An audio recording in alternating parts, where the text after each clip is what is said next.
দৌলতাবাদের ছয়গুড়ি হাজামপাড়ায় বড়সড় ব্যাংকে জালিয়াতির অভিযোগ কয়েকশো গ্রাহকের নামে ফিনো ব্যাংকে অ্যাকাউন্ট খুলে লাক্ষাধিক টাকার লেনদেনের দাবি। মুর্শিদাবাদের দৌলতাবাদ থানার অন্তর্গত ছয়গুড়ি হাজামপাড়া গ্রামে কয়েকশো মানুষের নামে কথিতভাবে ফিনো ব্যাংকে অ্যাকাউন্ট খুলে জালিয়াতির অভিযোগ উঠেছে।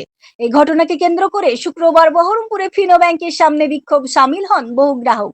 অভিযোগ, গ্রামবাসীরা মূলত পাঞ্জাব ন্যাশনাল ব্যাংকে পিএনবি অ্যাকাউন্ট খোলার জন্য প্রয়োজনীয় নথি ও বায়োমেট্রিক ফিঙ্গারপ্রিন্ট দিয়েছিলেন, কিন্তু তাদের অজান্তে সেই তথ্য ব্যবহার করে ফিনো ব্যাংকে পৃথক অ্যাকাউন্ট খোলা হয় বলে দাবি করেন অভিযোগকারীরা।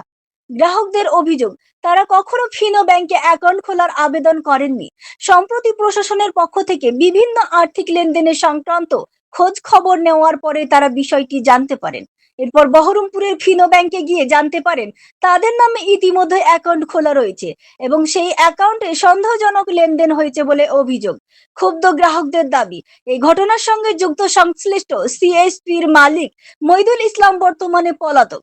ঘটনার পূর্ণাঙ্গ তদন্ত, দোষীদের দ্রুত গ্রেপ্তার এবং ক্ষতিগ্রস্তদের আর্থিক সুরক্ষা নিশ্চিত করার দাবি জানিয়েছেন তারা। Bureau report, news Bangla TV. আপনি এই ব্যাংকের বই কার কাছে খুলেছিলেন? মহিদুলের কাছে। কি হয়েছে? আরে এখানে কি কারণ আছে? মহিদুলের কাছে ব্যাংক খুলেছি, যে আমি আমার নামে আবার একটা নতুন করে যার অ্যাকাউন্ট খুলেছে, তো সেই অ্যাকাউন্টে আমার 1.5 লাখ টাকা ভরে দিয়েছে। তো সেই কারণে আমার নামে কেস হয়ে গেছে। কোথায় এসেছিলেন? কেসিয়াতে দিয়ে দিই, বহরমপুর এসেছি বিডিও অফিসে। বিডিও ব্যাংকে। কত টাকা কি দিয়েছে আপনাকে? 1.5 লাখ। 1.5 লাখ টাকা? হ্যাঁ। কিন্তু টাকাটা আপনার আদর না? না, আমার না টাকা। আপনি কি চাইছেন? আমি এই টাকাটার ব্যাপারে মহিদুলের নামে কমপ্লেন জানাচ্ছি, কেস করার।